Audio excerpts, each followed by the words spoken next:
Dennis Prager here. Thanks for listening to the Daily Dennis Prager Podcast. To hear the entire 3 hours of my radio show, commercial-free, every single day, become a member of Pragertopia. You'll also get access to 15 years' worth of archives, as well as the daily show prep. Subscribe at Pragertopia.com. Hello, my friends. I'm Dennis Prager. Good to be back. Well, you know, I'm not sure it's good to be back. Back means California. You know how often I have said it's good to be back? 1,000 times, literally. There's no question about that, 1,000 times. Because I travel virtually every week and been doing so for decades. I travel on the average every week, not statistically every week. Is it good to be back? How do you feel? Look, it's good to be back home. Is your wife back? Because she was visiting relatives. No. So, oh my God, I think it's the first time we're both bachelors. Yes, very rare for my wife to be away. And I will report why, because it's extremely interesting why she's in Washington, D.C. But that's for another time. But it's when you go from Texas or Florida back to California, you have left liberty. You have left common sense. You know, forget highfalutin sounding words like liberty. Just common sense. Electric cars, the only things that could be sold, new electric cars. What is going to happen to this state? We don't have an electric grid here to support air conditioning in the summer. And we're going to be able to power tens of millions, isn't it? It's tens of millions, right? Yeah, there are 40 million people. There are 40 million people, and people have cars.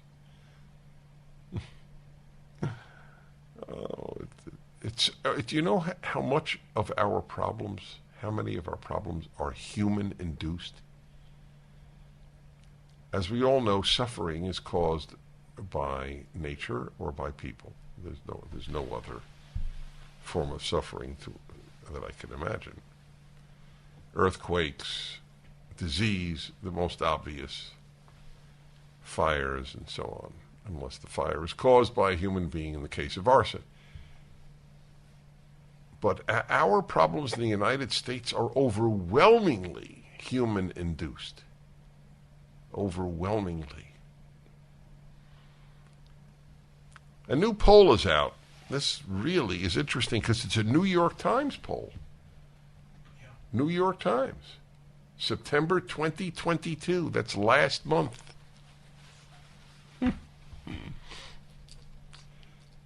Here's the question of the pollster. Do you support or oppose allowing public school teachers to provide classroom instruction on sexual orientation and gender identity to children in elementary school? Now, do you believe that that's fairly worded? I do.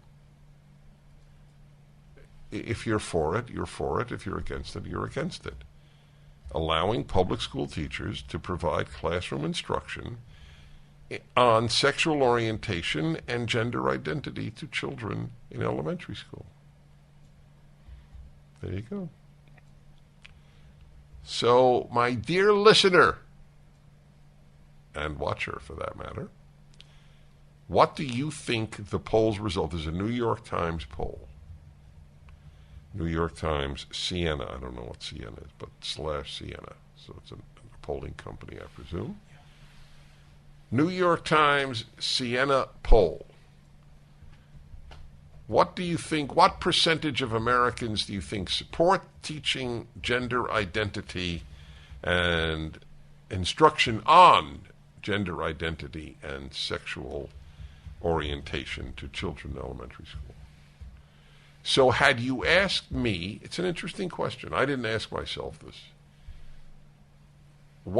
I wish I had tried to guess the answer prior to reading the answer. Would you have guessed what the answer is?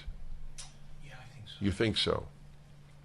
So, I don't know what I would have guessed now. I can't put myself in the pre-knowledge phase. Once I know, it's influenced my thinking. Anyway, the answer is 70% oppose. There's a New York Times poll. New York Times is a major advocate of instructing young kids about sexual orientation and gender identity. 70% oppose, 27% support, and 3% did not understand the question. I don't know why they didn't answer. Okay. 3% are undecided. Doesn't matter. So 1/4 of Americans, if the poll is accurate, and the reason I think it's accurate is it goes against the New York Times' own position.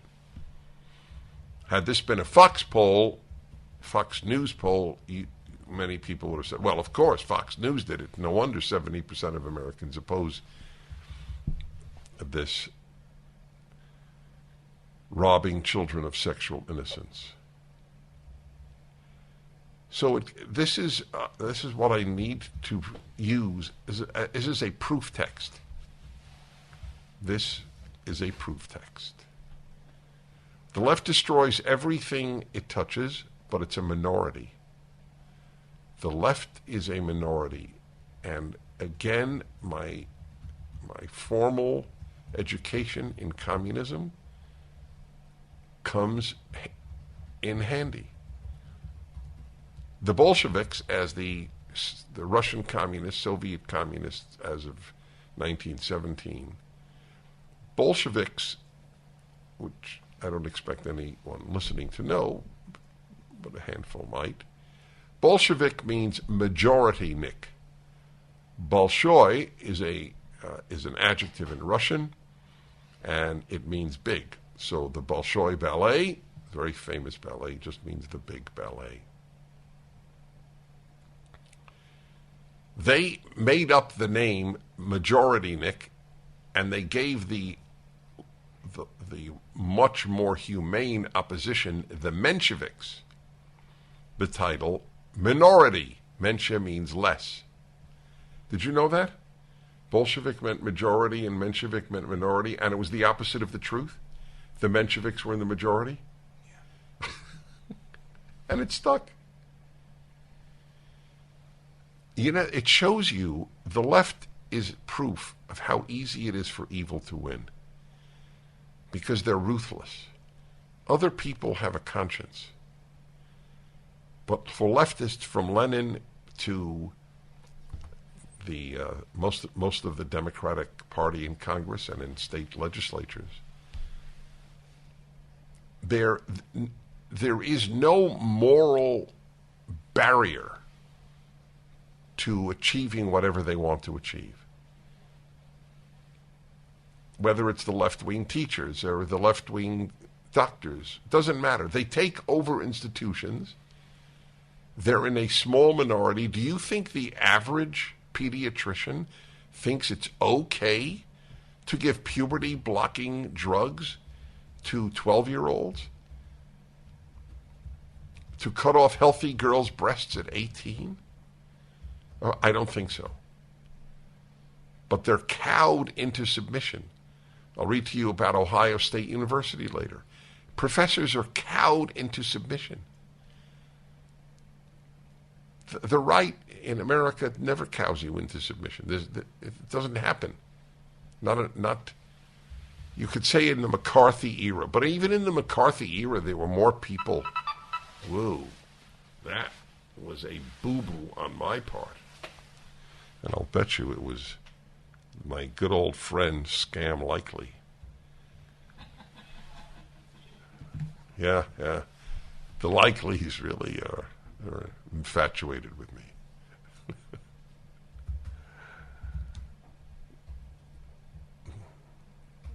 It's a minority that does this. I wonder if the average professor was intimidated during the brief period known as the McCarthy era. as the average professor is today. And even if that were the case, we're living through it again, except from the left. Then the left is far more organized and ruthless. 70% of your fellow Americans, according to the New York Times, don't want this taught to their kids, and 99% of them will send their kids to school anyway. They will not take their kids out of school. They will not homeschool. They will not put them into a Christian or Jewish school. Most Christian and Jewish schools are not worth putting your kid into, but some are. And any other school that is not robbing them of innocence will return. The Dennis Prager Show. History repeats itself, and we're seeing that play out with inflation. When Jimmy Carter took office in the late 70s, gold sold for $140 an ounce. By 1980, the price of gold topped out at $870 an ounce. If today's market performs like it did when Carter was in office, the price of gold could skyrocket from $1,800 an ounce to $9,300 an ounce. This is Dennis Prager for AmFed Coin and Bullion. Don't miss out on a great opportunity to purchase precious metals while the prices are still stable. If history repeats itself, we'll see a run on gold, silver, and platinum that will certainly drive up prices. Be smart and buy now, as I am. At AmFed, you're dealing with specialists who provide you with personalized attention, honest information, and sound advice. You'll never be pressured into buying outrageously priced so-called collectible coins or anything that you don't need. Take advantage of today's prices. AmFed Coin and Bullion, 800-221-7694. AmericanFederal.com, AmericanFederal.com.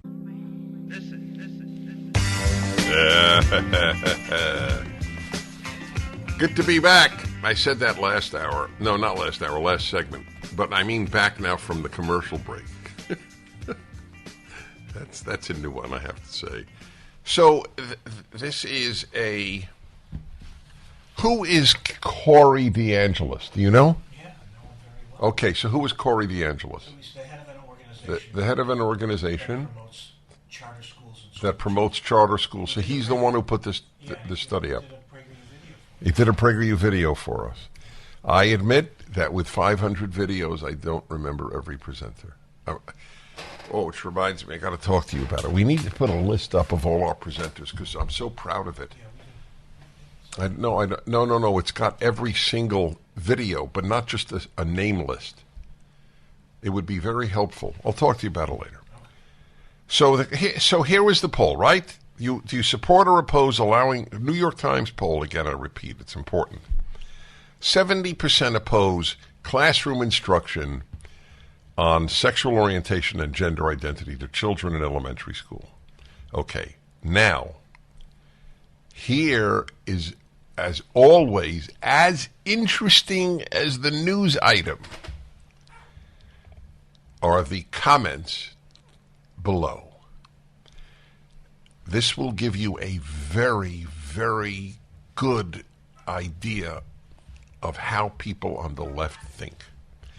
So you would think normal people would react to this item on Twitter by saying, boy, I certainly get it. I don't want my kids sexualized in this way or taught that there are more than two sexes when they're in third grade. So here is the typical. It's going to blow your mind. But the moment I cite this, every one of you will understand why, or nearly everyone, let's put it that way. The first reaction from Ted Casey, don't know who he is. This, and he has some type of clapping emoji. This does not happen. Stop demonizing teachers with lies. This does not happen. Every leftist, lives in a world of lies. Liberals are yes or no, conservatives less so. But every leftist lives in a make-believe world. This does not happen. Get it? I read to you every week, probably twice a week, some school district that has made this part of their curriculum. Does Drag Queen Story Hour not happen? Last night, Tucker Carlson showed videos of these guys in skirts doing sexualized dances in front of kids who were yelping it up. The kids look like they're 5 or 6 years old. This does not happen. 70% of Americans live in a make-believe world, according to the left, thinking that teachers are doing this. This is the ultimate gaslighting, the ultimate. We have videos of this happening. We have the curricula in LA and New York and elsewhere, and Portland and Chicago. We have the curricula. You think that's an outlier response? Next response from Zaxxon Galaxian. Elementary schools aren't actually doing this, so this is really a dishonest question. Isn't this revelatory? You didn't read the responses, right? Third one, from Maybe Another Time, replying to the Angelus Corey. This doesn't happen anyway, so why are you posting about it? It's revelatory, as I say. Fourth one, Sarah Burris. This looks like a push poll. No one is, quote, providing classroom instruction on sexual orientation and gender identity to children in elementary school. No one is doing this. Get it? No one is doing this. Fifth one from K, just the letter K. No one is proposing classroom instruction on sexual orientation and gender identity to elementary students, nor are they proposing classroom instruction on heterosexuality. Okay. Well, what am I up to? Fifth? I'm not handpicking. This is the order of responses. Joe Danker. How many respondents answered oppose, but also think you can't say gay in Florida? I bet it's disturbingly high. That is a very, very important tweet.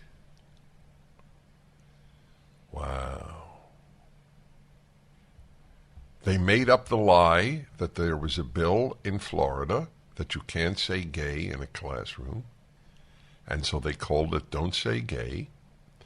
The New York Times calls the bill Don't Say Gay, but they always put it in quotes, as if that matters, but at least they do.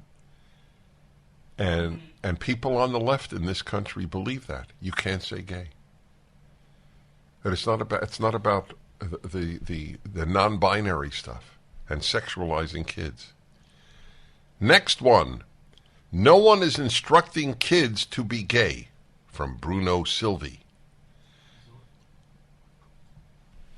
Who said that kids? Was that what the question was? Kids are being instructed on. Do you oppose kids being instructed on being gay? Rachel Brem. Why do you think teachers are doing this? I have read every single response to the original tweet in order. Spring and summer are the seasons for finally getting outdoors for entertaining, pool parties, and barbecues. But if your yard looks like a plant cemetery, you're not going to enjoy it as much. So get your place looking like a resort easy with fast-growing trees. When it comes to caring for your plants, know-how matters. There's no waiting in lines, no messy cars from hauling plants all over town. You order online or over the phone, your plants are shipped to your door in 1 to 2 days, and their growing and care advice is available 24/7. Whether you're looking for increased privacy, shade, or adding some natural beauty, fast-growing trees have the perfect plants and expertise to help you find them. I'm a big fan of fast-growing trees, so I give you my personal endorsement of them. They have a 30-day Alive and Thrive guarantee, so you can trust everything will be healthy for years to come. Go to fastgrowingtrees.com/Prager, and you'll get 15% off your entire order. 15% off at fastgrowingtrees.com/Prager, fastgrowingtrees.com/Prager. Hi, everybody. Ollie in La Cañada, California. Dennis Prager, hello. Yeah, hi, Dennis. I heard you say a couple of weeks ago that you didn't know who won the 2020 election. Correct. On what basis do you form that opinion? Because Democrats cheat as much as possible as a rule, and because they set up new rules for this election that never existed before. They have made Election Day into Election Month or Election 2 months because they send out tens of millions of ballots, because they shut down counting. It is the first time in modern American history that we didn't get results from so many places the same night of the election, and I believe that they cheat when they can. And give me a case that was Pennsylvania. In Pennsylvania, one case. Not one case. It happened in state after state. No, Okay, so let me ask you a question. Do you think if Democrats could cheat in an election to stop a fascist, they would or wouldn't? Cheat in an election to stop a fascist like Donald Trump, you mean? Yeah, that's right. I can't speculate on that, Dennis. I do speculate on it. I know I'm of the left. Let me say this. I don't cheat. You don't cheat because you have nothing to do with the election. But if you really believe Donald... Let me finish. If you believe Donald Trump is a fascist, you should cheat. I would. I would stop a fascist by cheating. If I could have stopped Hitler in 1932 in Germany by cheating in the election, I would have. Well, Any Democrat who really believes he's a fascist and a racist is morally bound to cheat to stop him from being reelected. Well, supposing that's true, then, so why couldn't you underwrite cheating? If it's true that he is a fascist. Right, exactly. So you're now agreeing with me, which is fine. I don't have a problem with you agreeing with me. Except I don't agree with you. You wouldn't agree. No. Wait a minute. You just said if he's a fascist, it does make sense to cheat to prevent him from being reelected. So we agree on that. Yes, but we don't agree that Donald Trump is a fascist. I'll bet. Because you don't have the slightest evidence that he is. He was president for 4 years. What did he do that was fascistic? Are you being serious? I am being serious. Oh well, how about the fact that he lied his way all through the pandemic? Is that wait? So I don't know what you're talking about, but what does that have to do with fascism? Well, he assumed an authority. A fascist deprives people of the right to speak, the right to vote, the right to pursue their religious life. A fascist stops freedom. How did he stop freedom in America compared to every Democratic governor? Well, he was anti-abortion. As a small. I see. He was anti-abortion, but he didn't do anything. Are you anti-abortion? Yes. In all cases? No. So how many weeks? I would say 9 weeks, as a throwing out a term. I know that pro-life people wouldn't agree with me, but I believe that compromise is necessary for the greater good. So 15 weeks.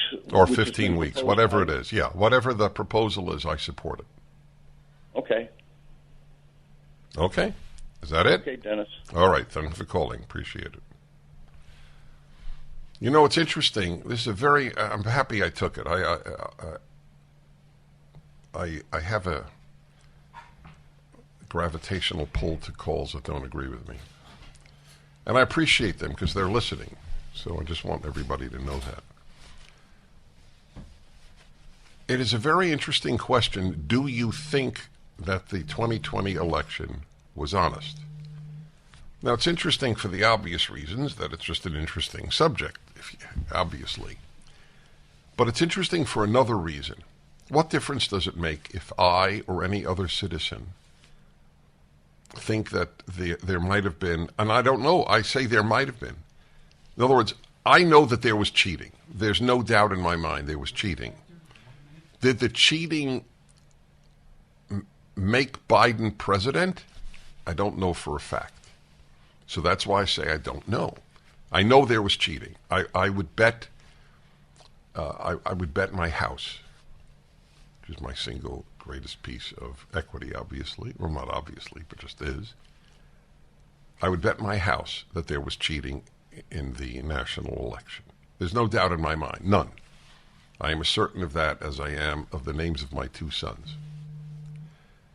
But did it in fact make the election the way it was? I don't know. But my point, the bigger point, is this.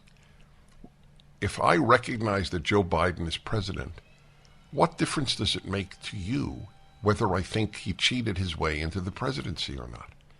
I'm not doing anything about it. I'm not subverting his presidency in any legal or illegal manner. It's totalitarian to want people to stop thinking a certain way. MyPillow is having their biggest sheet sale of the year. You all have helped build MyPillow into the amazing company that it is today. Now Mike Lindell, inventor and CEO, wants to give back exclusively to his listeners. The Percale and Giza Dream bedsheet sets are available in a variety of colors and sizes, and they're all on sale for as low as $29.98 with our listener promo code. Order now, because when they're gone, they're gone. The Percale and Giza Dream sheets are breathable and have a cool, crisp feel. They come with a 10-year warranty and a 60-day money-back guarantee. Don't miss out on this incredible offer. There's a limited supply, so be sure to order now. Call 800-761-6302. Use the promo code Prager. Or go to MyPillow.com, click on the radio listener square, and use the promo code Prager. Well, hello, everybody. Dennis Prager here. Pleasure to be with you.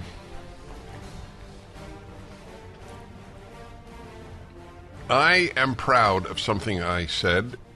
Let's see, how long ago would this be? 2.5 years ago.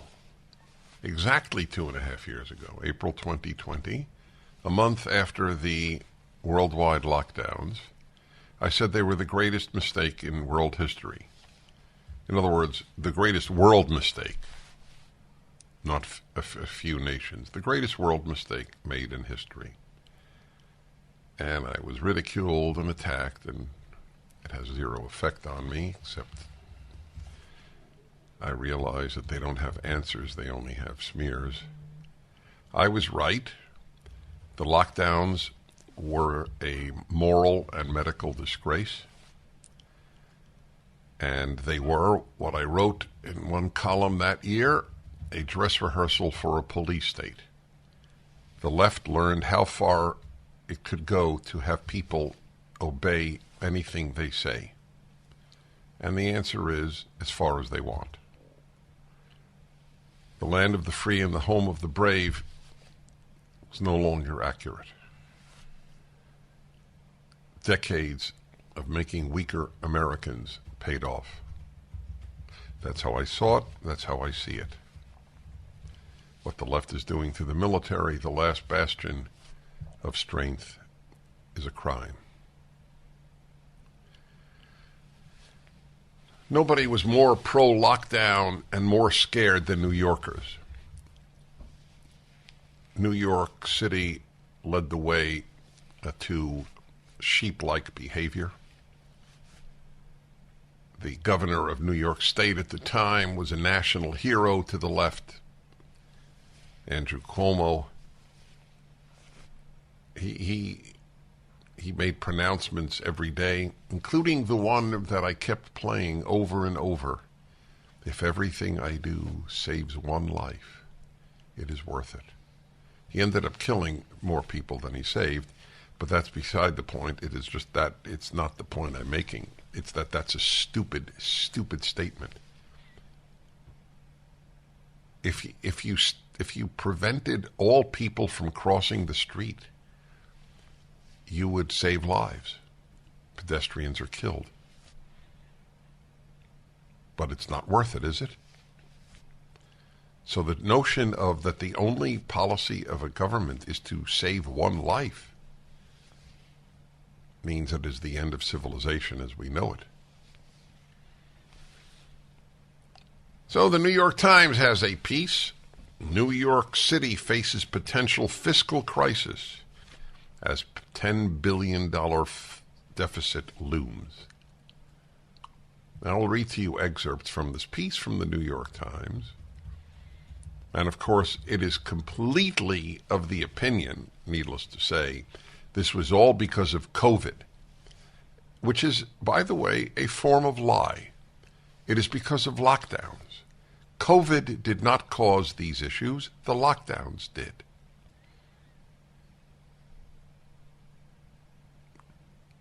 And all of you who agree with me should always change your vocabulary. I correct conservatives frequently. When they say COVID did this and COVID did that, I say, no, the lockdowns did it. And then they go, yeah, you're right. That's what I'm going to say from now on. I never say COVID did it. COVID did very little. Lockdowns did a lot. For the first time in 6 years, New York City officials expect the business tax revenue will fall.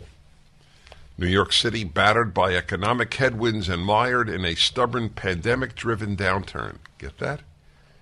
Pandemic-driven downturn. The language of the left is as important as any other aspect of the left. It was pandemic-driven, the downturn. Not lockdown-driven.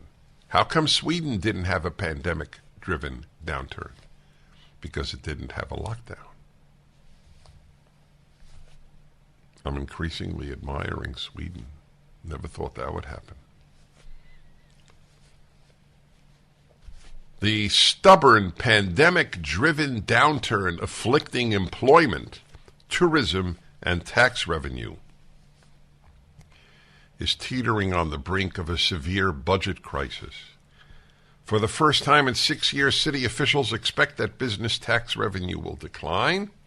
Personal income and related tax revenue is expected to fall by 7.7%, the largest drop in a dozen years. That's okay, but we now have 87,000 new IRS agents? They'll take care of that. An overriding point that I wish to make as I read to you all of this is that it doesn't matter how much damage the left, meaning Democrats, do, Democrats continue voting Democrat. I'm not sure there is anything that the Democratic Party could do that, or the left could do, which is now identical, that would have any serious number of liberals, forget leftists, not vote Democrat. In New York, they watched their city suffocate under these idiotic rules of masking. By the way, in New York theaters, do you still have to wear a mask? Can you go to a New York play or show without a mask now? Could you look that up? Masking policy in New York theaters. That should do it. The greatest scene of all is this one. There were synagogues in the United States in 2021 that on Rosh Hashanah, the Jewish New Year, as it is called, High Holy Days, or Rosh Hashanah and Yom Kippur to be precise, but it said Yom Kippur, Day of Atonement. And the central ritual of Rosh Hashanah is the blowing of the ram's horn. It's been done for thousands of years, very powerful, calling people to do self-examination of their character.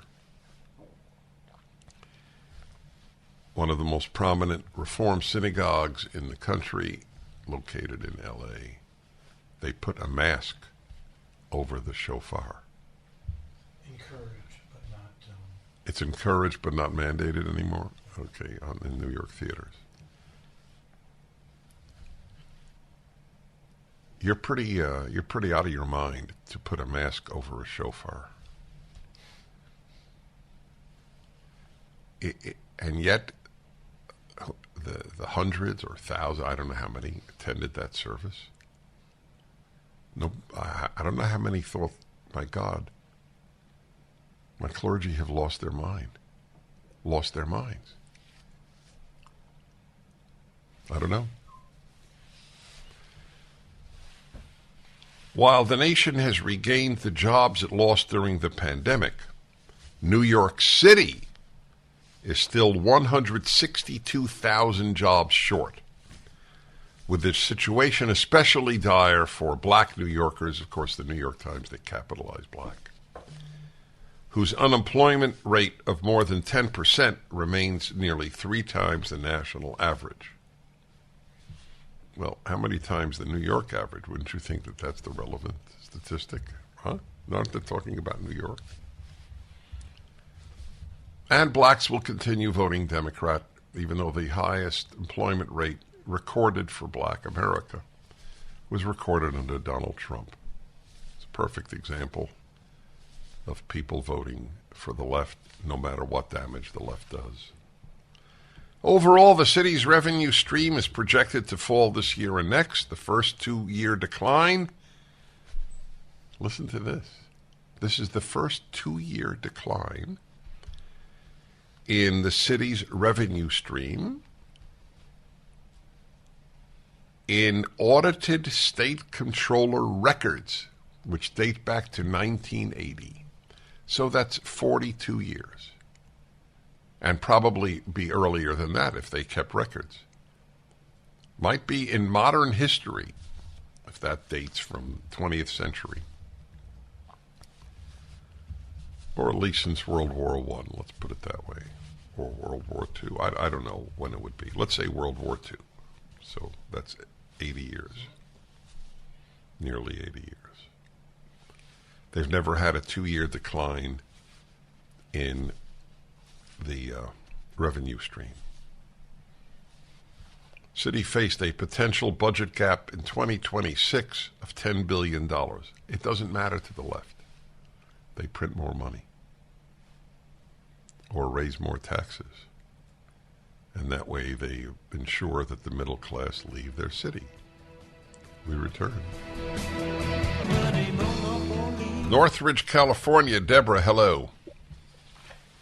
Hi. Hi. All right, I had you on speaker. Hi, thank you, Dennis, for everything you do. I just wanted to let you know, in case you didn't know. Okay, so my family were very anti-mask and so forth. And I just wanted you to know, my son attends Cal State University Northridge, and he has 5 professors, and only one of the professors teaches without a mask. All the other 4 wear masks. Oh, is that interesting? Holy crow! And get this, he's a STEM major. These are all engineering classes. Wow. And so my son would dearly love to be able to go without a mask, but I don't blame him. He wears a mask because he doesn't want to be the only one not wearing a mask. Maybe it'll affect his grade, and they did receive some kind of a memo at the beginning of the semester to show respect for professors' mask wearing preferences or something like that. So he wears a mask in 4 of his 5 classes. So. Wow. Wait, 4 out of the 5 you said? Yep. Who Only one. So Only wait, one. the 5th class is taught by a professor who does not wear a mask? Right, and she... So wait, hold on. Yeah. Northridge does not demand masks? This is all voluntary on the part of the professors? I believe so. I believe this is voluntary, and I think that's what's so disturbing about it. Is that to me is that well, they're both disturbing, whether they mandate it or the teachers voluntarily do it. It's right. So. Tell me about the one teacher who doesn't. Do you know anything about her? Not really. It's the semester just started a couple weeks ago. What does she teach? Well, it's an engineering. Are all the other 4 teachers in engineering? Yes. That's disturbing. You're right. Yes. That's very disturbing. Thank you. People in the sciences know nothing about the science of masks? Nothing? I am happy to say that about 85% of the people at Los Angeles International Airport are not wearing masks. I was there again yesterday. I'm there almost every week. And even though there are periodic announcements that Los Angeles County requires all those at Los Angeles International Airport to wear a mask except when, and I love this one. I've memorized it. I heard it so much. You know what what is the adverb? Except when eating or drinking, but there is an adverb added to eating or drinking. Do you know what it is? Actively.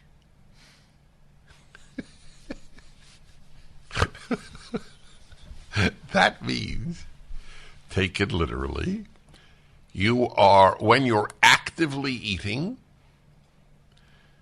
you are permitted not to wear a mask at LA International Airport, LAX as it is known. And however, between bites and sips, you should be wearing your mask. Now, in my opinion, I think that actively eating is stricter than that. When inserting the food or drink into your mouth, you can have no mask. But why when chewing? You can chew with a mask. 85% of the people have contempt for Barbara Ferrer. They don't know her name. They should. We have a spectacular fool as the head of LA County Health. The woman is a fool. It's about as low as you can get. It's a notch above evil, but fools do a lot of evil. I wouldn't say she's evil. I'd say she's doing evil. But then you'll say, but Dennis, aren't people what they do? Well, it's a complex question.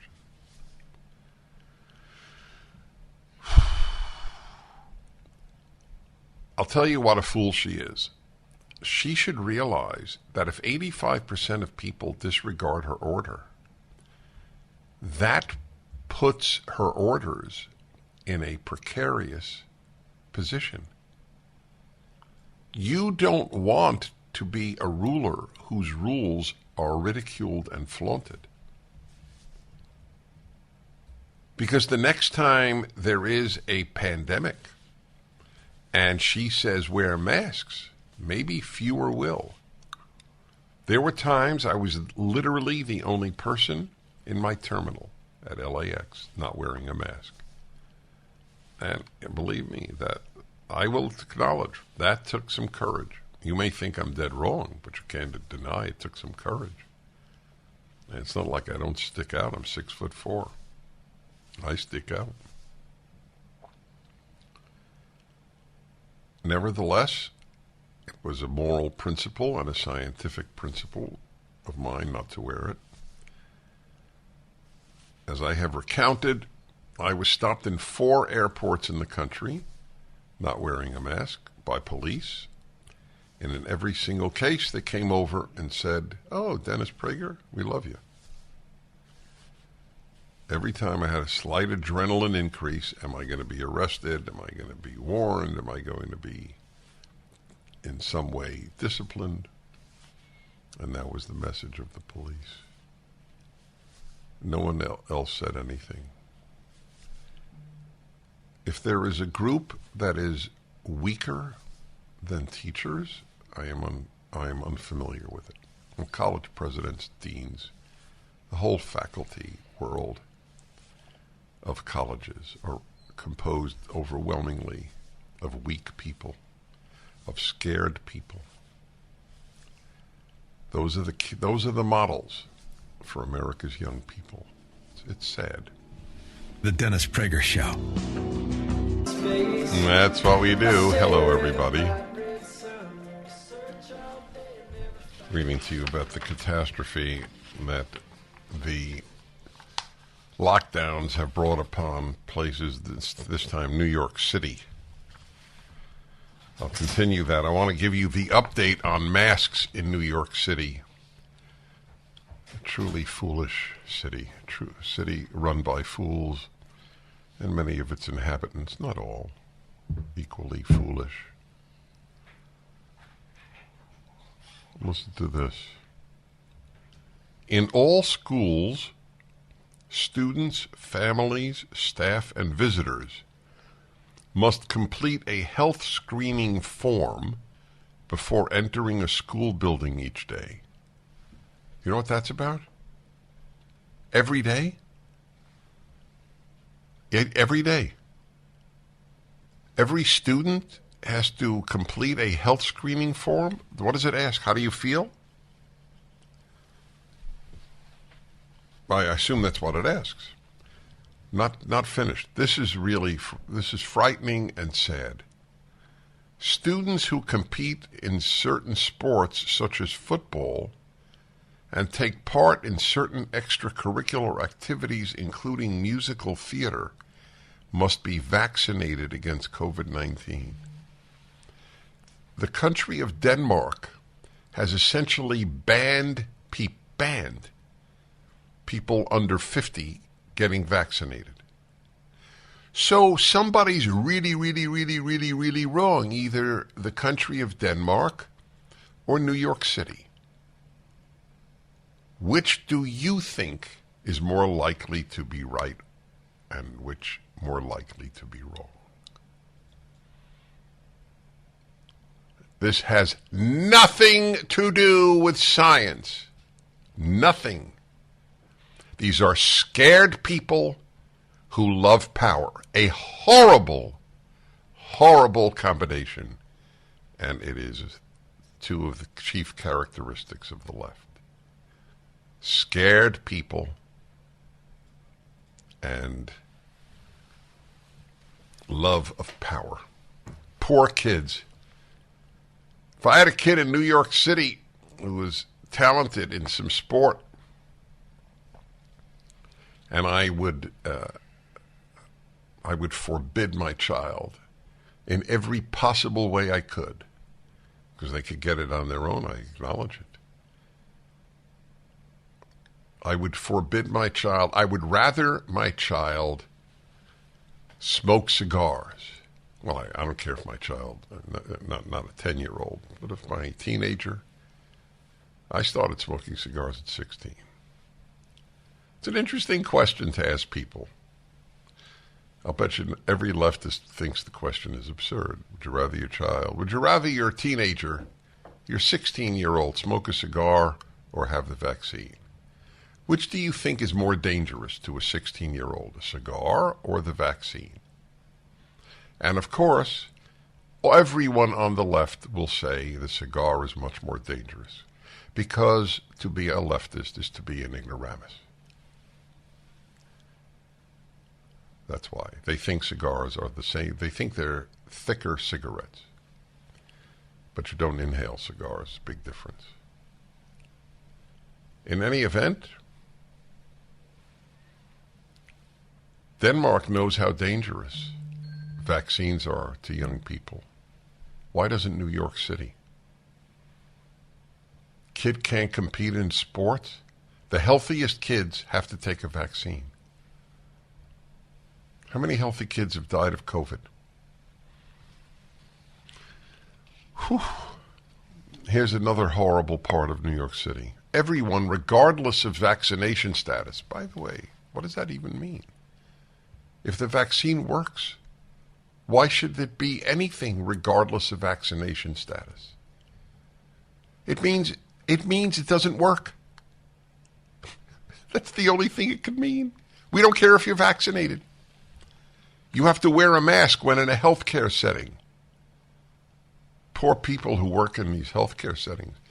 So all of my doctors at the hospital that I go for my surgeries and checkups and everything, they're all still wearing masks. How many of them believe that it's necessary? A lot. That's sad. This is the most depressing. Masks are required inside group residential facilities, including nursing homes. The only joy these people have in a nursing home is relating to other patients, and they have to wear masks. Cruelty on the left. Beep, beep, beep, beep, beep. Hello, everybody. This is the Ultimate Issues Hour. I'm Dennis Prager. It's a very important hour each week because you have to get your mind clear about the big issues. We could have called it the Big Issues Hour. We could have called it the Wisdom Hour, but that would have sounded pompous. Ergo, and even the word ergo sounds pompous. Ergo, we didn't call it the Wisdom Hour. Knowledge, or better, understanding the big issues is a synonym for wisdom. So I'm going to talk to you today about egalitarianism. The great goal of the progressive, of the left, of even the liberal, equality. Ooh, it's a biggie. So let me state the conclusion at the outset. The belief that people should be equal, not that they are born equal, or they're equal in God's eyes, or that they're created equal, which is the same as born equal, or that they should be equal before the law, or that they should have equal opportunities, that is good. All of that is good. By equality, the proponents of equality do not mean equality before the law or equality of birth. They mean equality of result. So sometimes it's called equity. Egalitarianism is the religion of equality. Okay? So here is the conclusion at the outset. Egalitarianism must end up violent. It is not possible to achieve equality without violence. Not possible, and it has never happened. More people have been murdered in the name of equality than in the name of anything else in any 500-year period, and this took only 50 years. If you went to college, you were told, more people have been killed in the name of God and religion than anything else. You know what? Let's do that, by the way, as an ultimate issues topic. I'd like to respond to that. More people have been killed in the name of God and religion. Actually, more people have been killed by secular movements of big government. Everything progressives adore, secularism and big government, have been the sources of the greatest monstrosities that we have recorded. Specifically communism and the 100 million people killed by communists, which means nothing to anyone on the left. Nothing. It's an amazing thing how staggering evil means so little to people who think well of themselves. And nobody thinks better of himself than a progressive. Again, the pursuit of equality is the pursuit of violence. And one of the proofs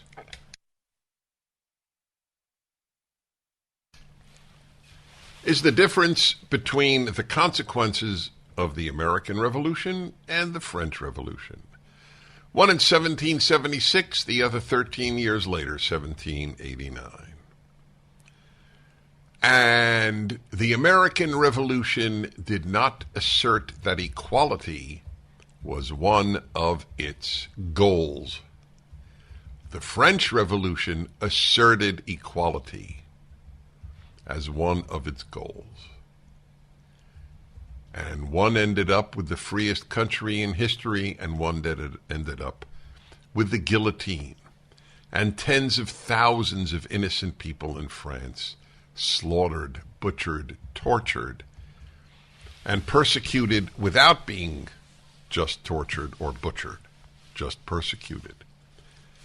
Just the number of priests alone was staggering. The number of Catholic priests killed, murdered, I should say, right after the French Revolution, or within a few years of the French Revolution. They hated religion. The American Revolution loved religion. None of this means a damn thing if you're at Yale, because you won't be taught any of this. Or at the University of Pennsylvania, or at Berkeley, or at Stanford. It doesn't matter where. Or at the University of North Dakota, probably. They don't teach you this stuff. Differences between the American and French revolutions are the differences between left and right to this day. If you believe in the ideals of the American Revolution, you're a conservative. If you believe in the ideals of the French Revolution, you're a leftist. It's that simple. And the Hannah Arendt, I don't know how many of you know of her. She was a major thought figure in the 20th century. She wrote a very famous book called Eichmann in Jerusalem. She was a big thinker. She was on the left of center. And she wrote correctly, the world is much more influenced by the French Revolution than the American Revolution. I just cited her quote in the book I'm working on in my Rational Bible series.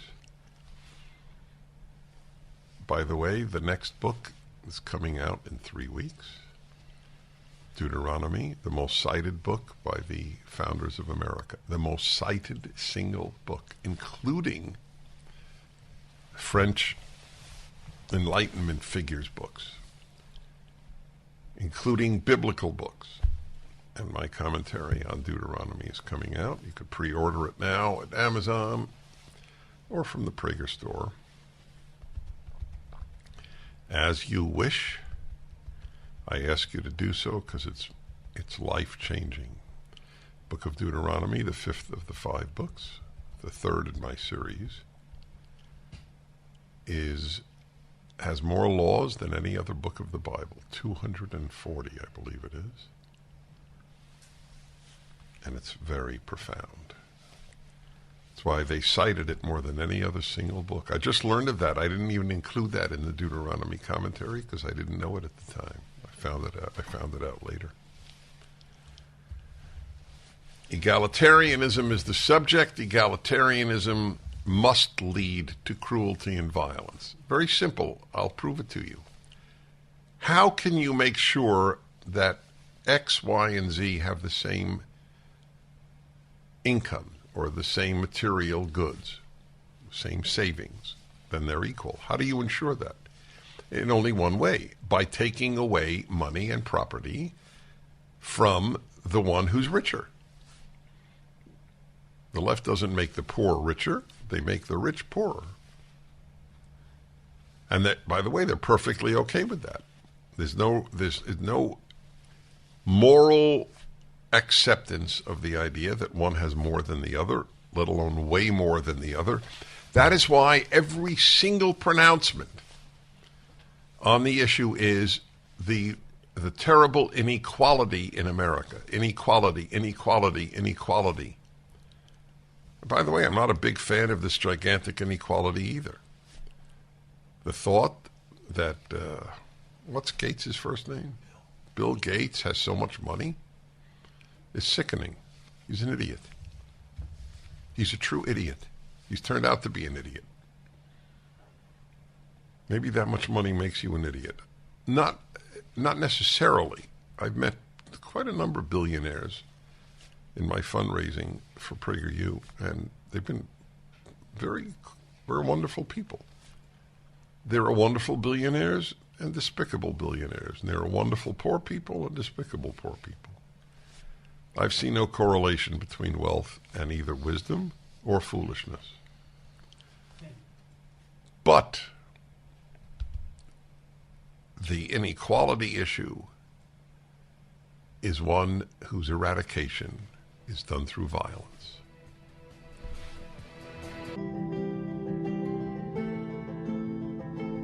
By the way, I would like to remind you that the Jewish High Holy Days are coming up, and most of you are not Jewish.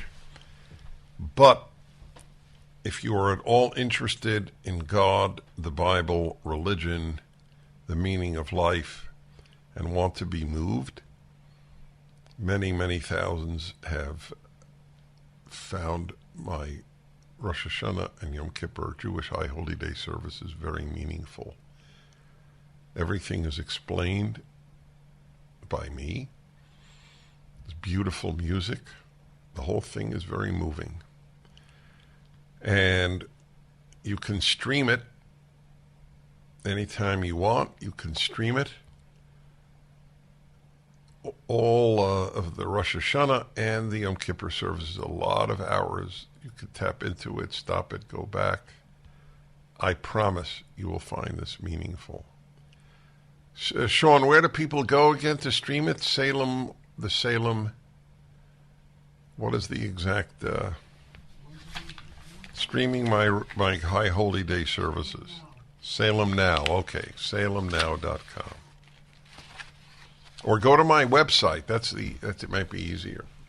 It's cited on the show, I believe it's where it is. And by the way, it's a great gift to make to somebody in your life. And the other, by the way, is you can come to the live services for information on how to get in. Go to my website or go to PragerHighHolidays.net. This is the 15th or 14th year that I have done this. People find it very inspiring. It's meant to be.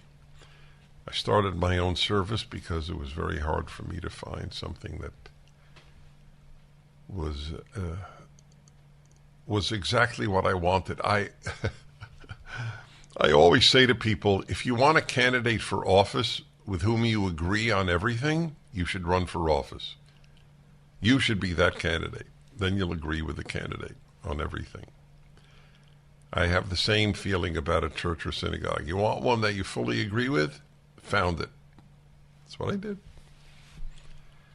So anyway, if you want to attend or you want to stream, go to my website. My subject today on the Ultimate Issues Hour is egalitarianism and how it must lead to the deprivation of life. In other words, violence. Equality as an end is an evil idea. How could there be equality at the end? Even if there was pure equality in terms of law and terms of opportunity, some people will always have more than others. It's inevitable. Some people have more talent. Some people work harder. Some people have more luck. That's it. So egalitarianism is a foolish idea, aside from being one that leads to evil. And that is what your child is getting at college. Equality. The great evil is inequality. No, the great evil is deprivation of liberty and of life. The great evil is evil. 1-8-Prager-776-877-243-7776. This is a very big deal, this subject. Equality is a bad goal. It's a bad goal. You know the Ten Commandments, my favorite document in the history of the world. My motto is, if you want to defund the police, there is a way. Get everybody to obey the Ten Commandments. Ten Commandments is the bedrock of Western civilization. So I'm going to offer you a thought as you call in on whether or not you want to ask something or this is an eye-opener to you. that the egalitarian ideal is an evil ideal. So let me tell you about the Ten Commandments. You will find this of interest. There are 2 tablets to the Ten Commandments. Every one of you has seen pictures, representations of them. There's if you do it from the Hebrew, there's the first 5 on the right and the second 5 on the left. Do it in English. I don't know how they show the numbers in English. It's an interesting thing. I have to look that up during the break. But it doesn't matter for my point. This is interesting and important. The first 5 commandments are commandments vis-a-vis the human and God. The second 5 commandments are between humans and other humans. 6 is do not murder, 7 is do not commit adultery, 8 is do not steal, 9 is do not bear false witness, and 10 is do not covet what belongs to your neighbor.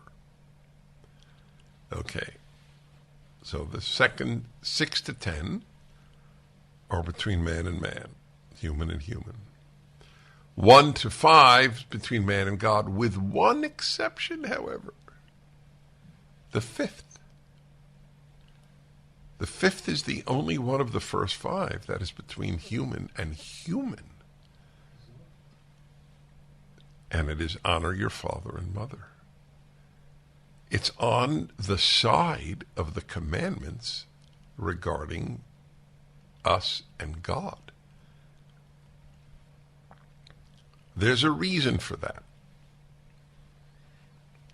Honoring parents is the vehicle to honoring God. That's why. But I have a bigger point to make about equality when we return.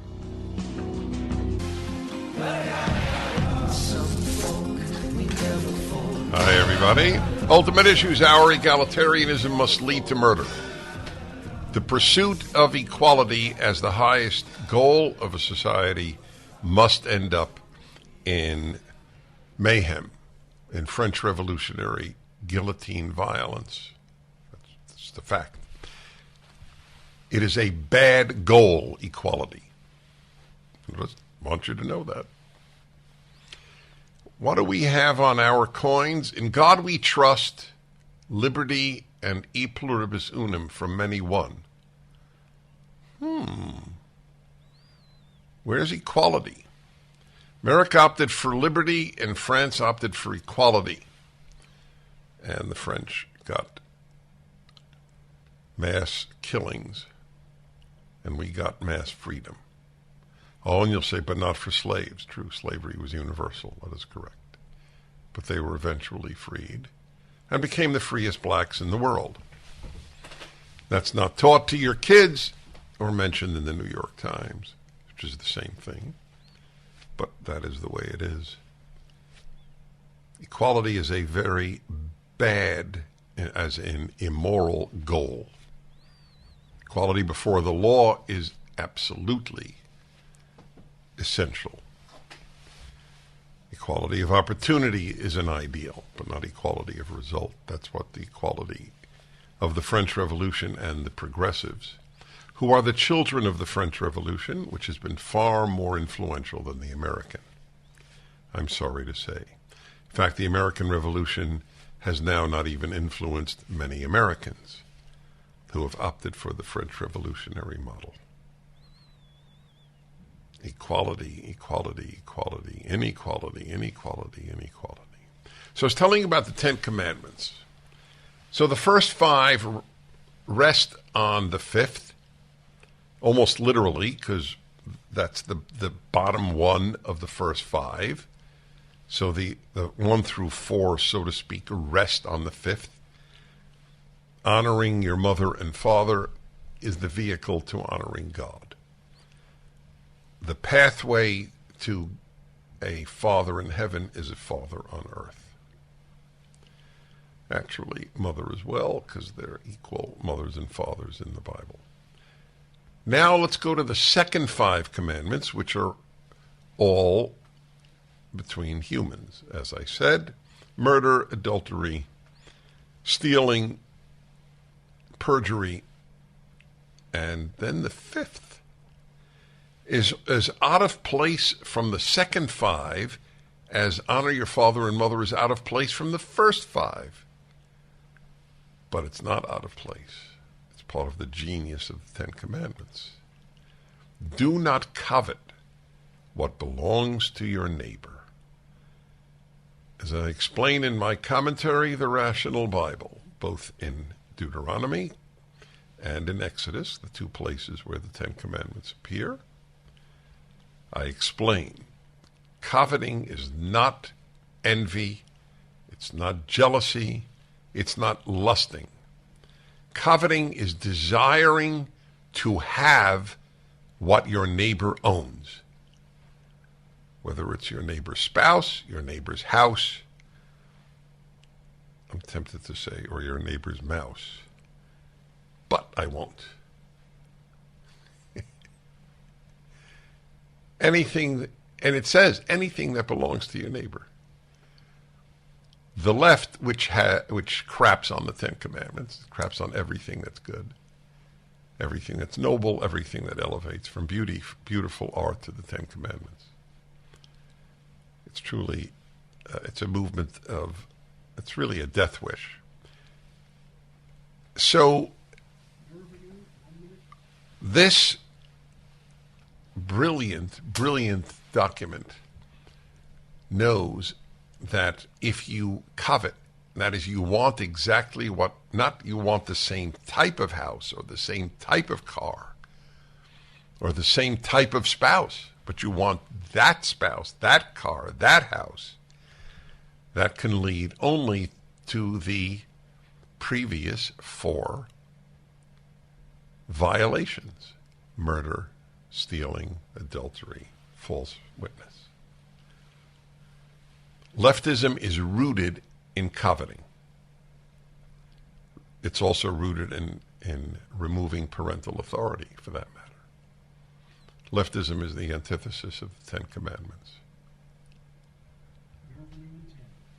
I'll take your calls. 1-8-PRAGER 776-877-243-7776.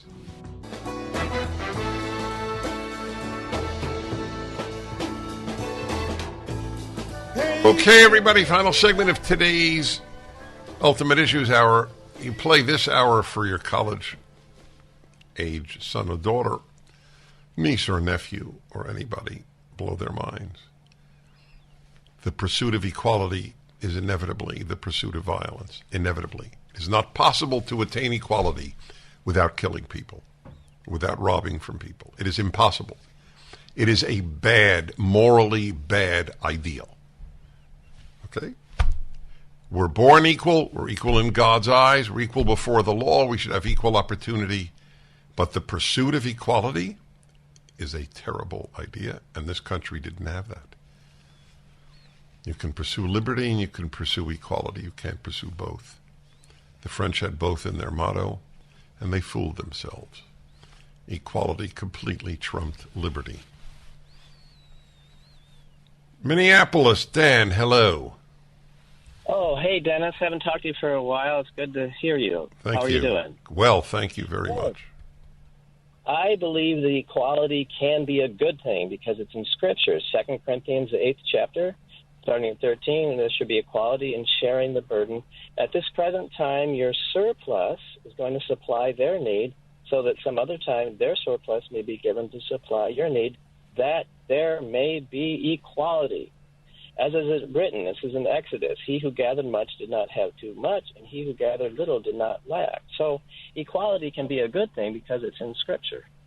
Right. Your point is well taken. There